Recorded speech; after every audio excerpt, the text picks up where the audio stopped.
Welcome into Chicago Bears Now. I am your host, Harrison Graham. Video number 2 on the day. Appreciate everybody who's been tuning in to all of our shows. We've got some news to get into, including later on, injuries galore. 21 players did not practice today at Hallis Hall. Should we be concerned? We'll take a look at that later on in the show, so stick with us. But first, we have a Roquan Smith update, at least a little bit of one. Courtney Cronin tweeted out that the Bears have removed Roquan Smith from the PUP List, a.k.a. they have activated him, which means they can start fining him if they want to. Ian Rappaport added this as well, that with him being off the PUP, he is holding out and not practicing because of those contractual issues. Smith has requested a trade and is not expected to begin practicing regardless. So, to me, this feels like Ryan Poles saying, your move, Roquan. Like, you went public with your trade request.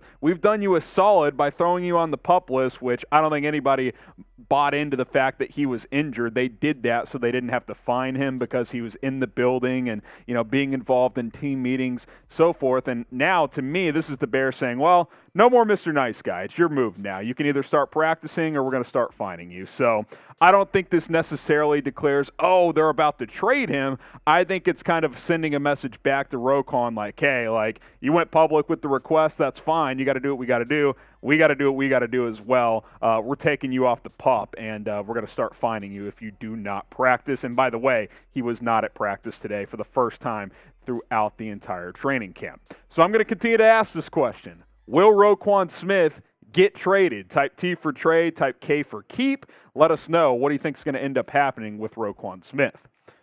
Let's talk about some stuff from practice today. Field stock continues to rise as he keeps improving. The practices are starting to get a little more sharp, which is a good sign heading into the preseason opener on Saturday. He had a strong practice again today, despite several receivers being down. Larry Mayer, who covers the team for Bears.com, said this, thought Bears quarterback Justin Fields had his best day today in terms of decision-making and getting rid of the ball quickly. Progress is evident.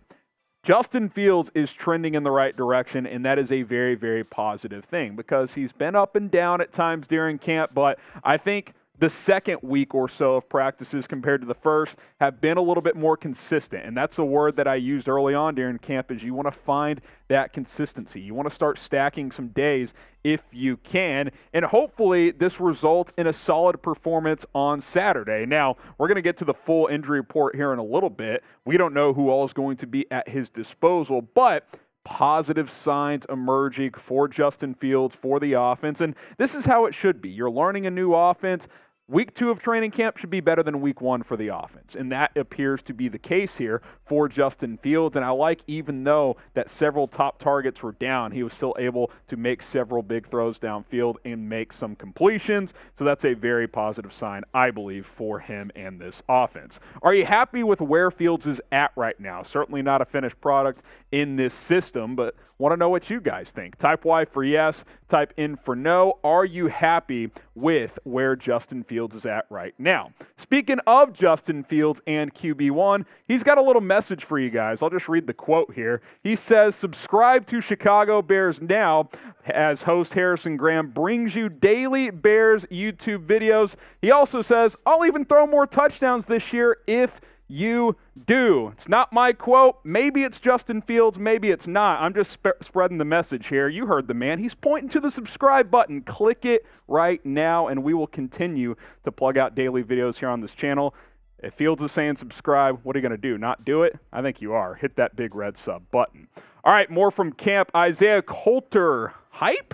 Isaiah Coulter hype season? Maybe. He was one of the players that took advantage of several players being out today. Had his strongest practice at camp at the wide receiver position. Courtney Cronin again here saying he was the standout today. She said the biggest takeaway from a short practice with a thin roster is Isaiah Coulter's day. Connected with Justin Fields on a deep pass over the middle during team period and then caught another deep ball down the sideline with 2 defenders within reach as the Bears worked an end of half drill. So things continuing to heat up at wide receiver as you look at the depth chart. A lot of injuries right now. Byron Pringle's got a quad injury. Velus Jones Jr. day-to-day. We're not really sure what the issue is there. N'Keal Harry's got a high ankle sprain. Dante Pettis is day-to-day. David Moore left with a leg injury yesterday.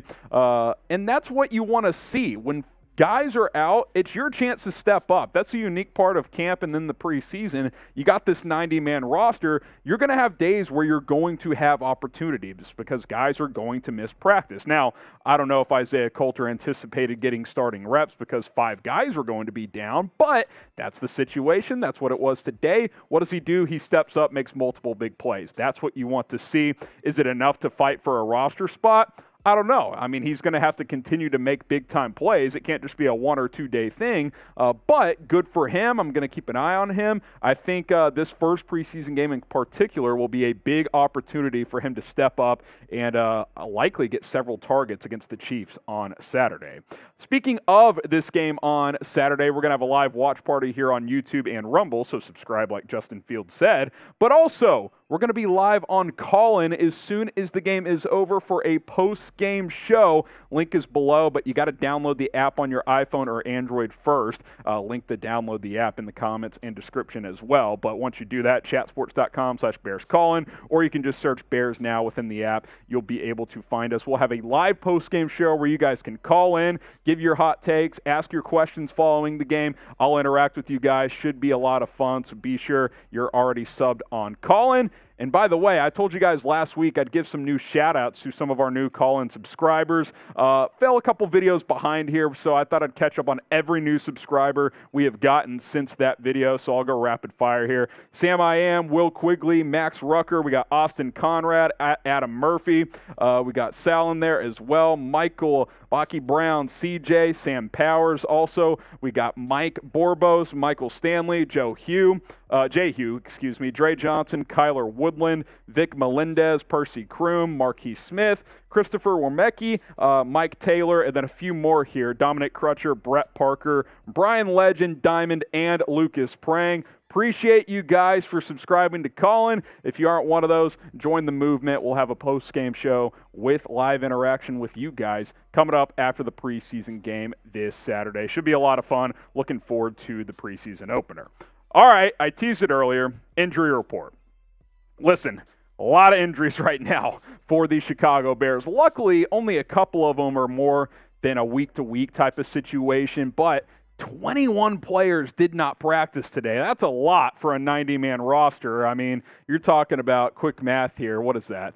30-ish%, 29% didn't work out today. Not ideal. Here's the full list from Courtney Cronin. Couldn't even make a graphic. We don't have a list 21 graphic here. Kyler Gordon, N'Keal Harry, Velus Jones Jr., Byron Pringle, David Moore, Duke Shelley, Kendall Vilder, Tavon Young, David Montgomery, Thomas Graham Jr., Dane Cruikshank, Christian Dawkins, Greg Stroman Jr., Lucas Patrick, Julian Davenport, James O'Shaughnessy, Ryan Griffin, Cole Kmet is a new one, Dante Pettis, Angelo Blackson, Mario Edwards Jr. That's a lot of players not practicing today. And 2 noticeable new ones, Cole Kmet and David Montgomery, newer additions. That is obviously not ideal. And 21 players in total is not ideal.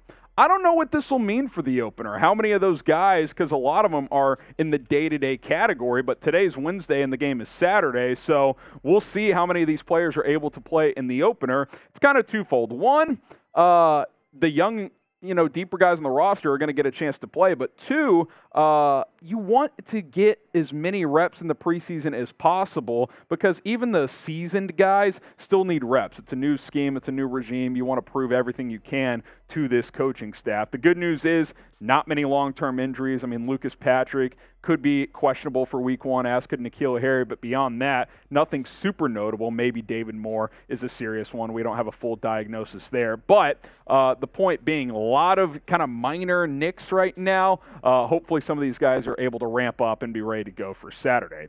If you hate injuries, spam H. I mean, no one likes injuries, I don't think. But if you can't stand them, just type H in the comment section because you never want to see anyone go down. At least I don't. All right, back to Roquan here as Robert Quinn, a veteran, a man of wise words, I would say. I think he's a good spokesman for this team. Was asked about Roquan today during his press conference after practice. He opened up and offered a few thoughts, and I thought I'd share those with you and react. Here's Robert Quinn. He says, you don't get a lot of opportunities to sign new contracts. I'm sure he wants to get as much as possible. Respectfully, I think he deserves it too, but it's a business. One side doesn't want to pay him, and he wants to get paid. I would love to have him in the building, but it's his business. I'm not his agent or him, so that's out of my control, but I would love to see him stay in this building, but I understand the business side too. I think he said it very well, and he said similar words when he was asked when training camp started, about all the trade rumors around himself, and he said, look, I don't want to get traded, but it's a business. I've been traded multiple times. I know how this goes by now. I think what he's saying is Roquan's doing what he has to do. He wants to get his money, but the Bears are doing what they have to do, and that's kind of what we've been saying. Like, I would prefer to pay Roquan Smith. But if the Bears don't want to completely break the bank, if they want to present a fair offer that has some record-breaking language in it, which Ryan Poles said at his presser yesterday, I can understand if they think that's completely fair. So we'll see where it goes from here. But Roquan's off the PUP. Things could be moving. We'll see if he's at practice tomorrow. It doesn't sound like he plans to be at this point in time. All right, we made it to the end of the video. It's time for the real ones to stand up. You guys know what to do. Get the FGBs going in the comments section. The real ones make it to the end of the video, and the real ones are always typing FGB. So I expect to see tons of them down in the comments. I am your host, Harrison Graham, FGB for life, and we'll see you next time here on Bears Now.